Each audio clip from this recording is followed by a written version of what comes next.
lidi, vítám vás u dnešního videa. Dneska si ukážeme, jak si udělat hodně rychlý s masem. První, co budete potřebovat, je rozmixovat si tady bramborové těsto, myslím, nebo jak se jmenuje. Bramborové těsto. To si dáte tady, uděláte si a pak to vydáte a máte tady těsto.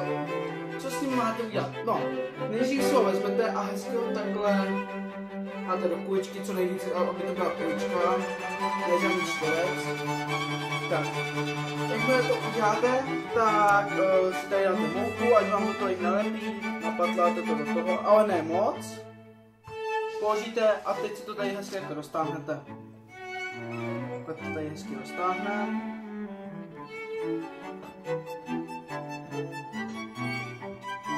Tam to mohlo stačit. Tak, pak tady vezmeme maso, uzený, cokoliv, co tam dáváte, a my tam dáte novou uzený. Dáte to do prostřed toho, co nejvíc. A hlavně, aby to šlo zavřít.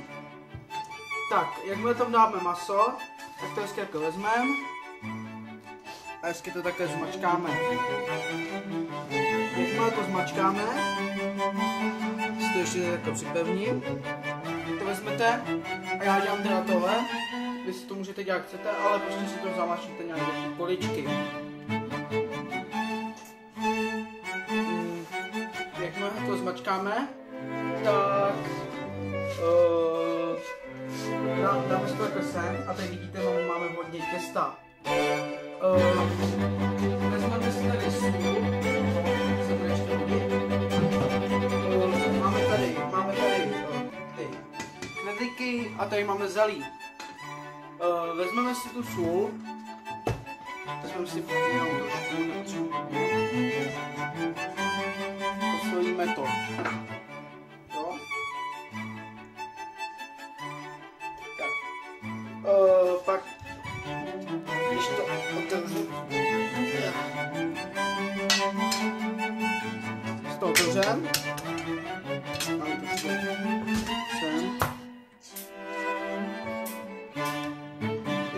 Dávejte to, musíte zapínat, musíte si to zapnout na minimální hodnotu asi, jak to tady máme, 8, takže to je akorát. Máme tady i cibuli a už jsme posolili.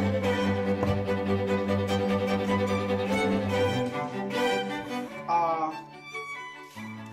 vezmeme si tady cukr. A dáme to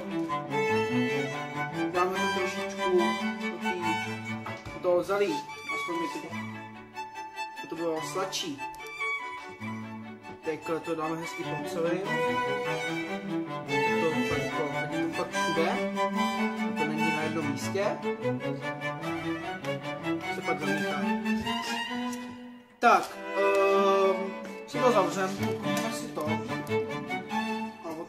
Abych natáčel, aby jsme uklidili bordel.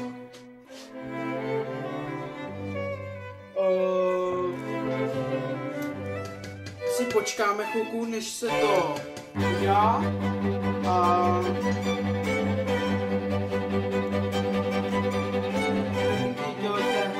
Nejdýl, maximálně byste to mělo dělat 20 minut aspoň.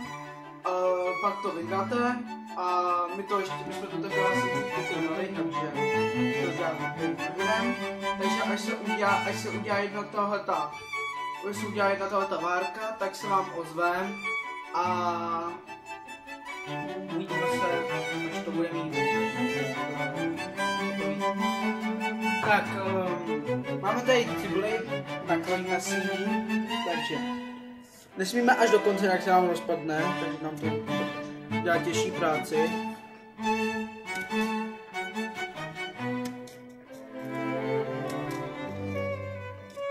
Hlavně si nešáhejte pak do oka, když budete to dělat, jinak se asi podáte.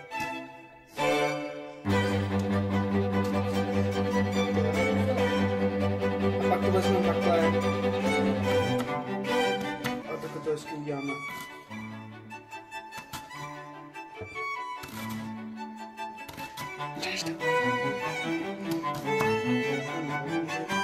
Když vám to upadne, tak budete trotle jako já. Nevadí.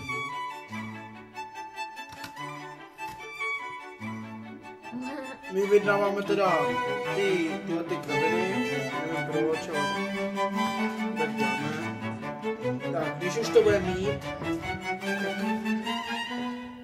tak si tu cibuli vezmeme a dáme si ji sem, tak ji pak můžeme tam uvařit. Takže si to sem dáme. A hlavně tam přidejte vždycky olej, když tam nebude olej, tak bude to hustý, takže. A musíme to osmažit do zlatova, jak se říká.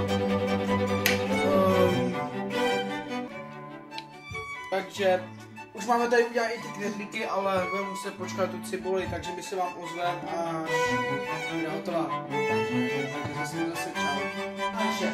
Takže lidi, máme tady ty připravené knedlíky, mohli bychom je takhle rozříznout.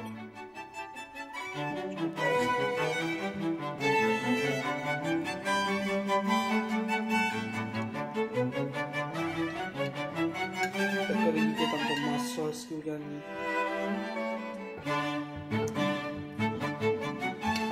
Tak, máme to tady.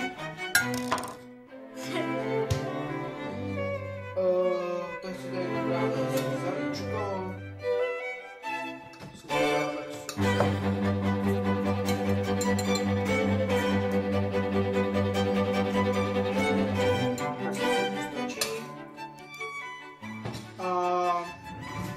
Takhle si tady cibulku naší.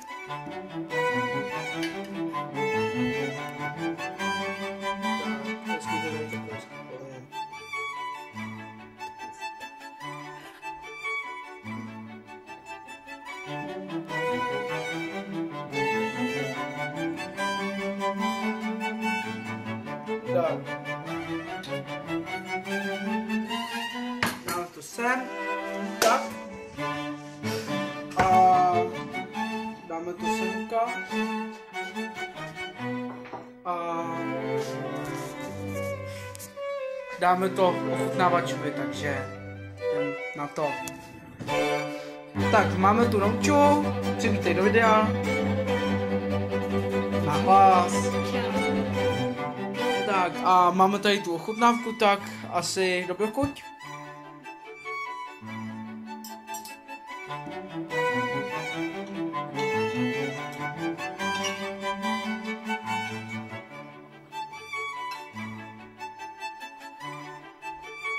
Tak jak to chutná?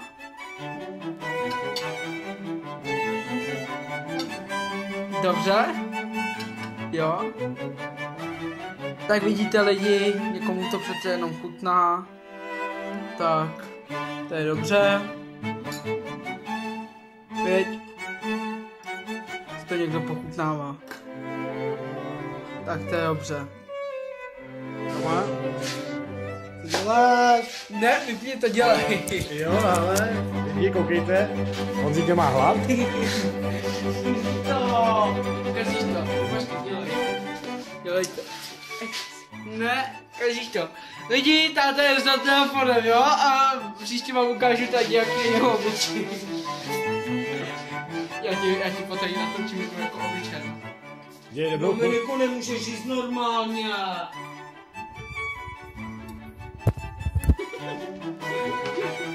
To video tam pak já nebudu. To video tam pak já nebudu. Tam to pak já nebudu. Nebudu. Se na něj podívej, nemůže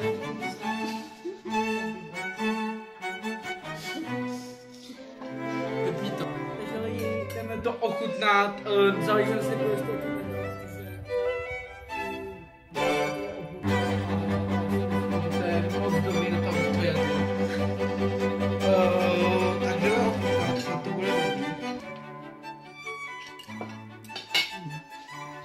tu cibuli jsem tam pro jistotu nedal. Já to mám to maso. Jo. Musím říct, že to je celkem dobrý.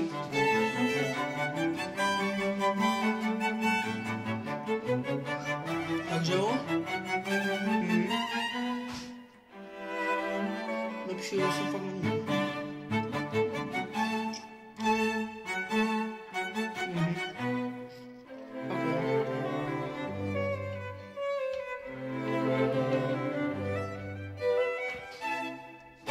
dobrý.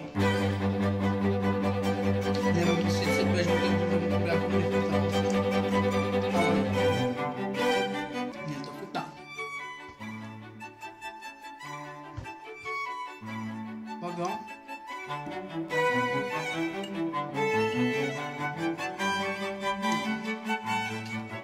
Výborný.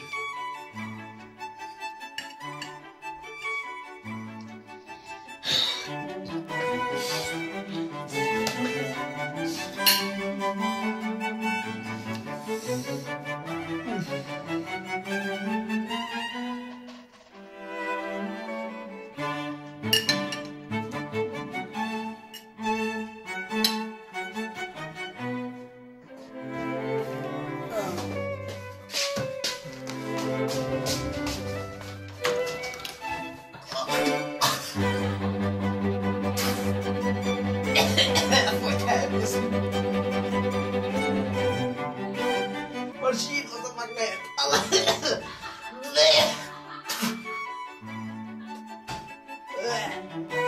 Fuj.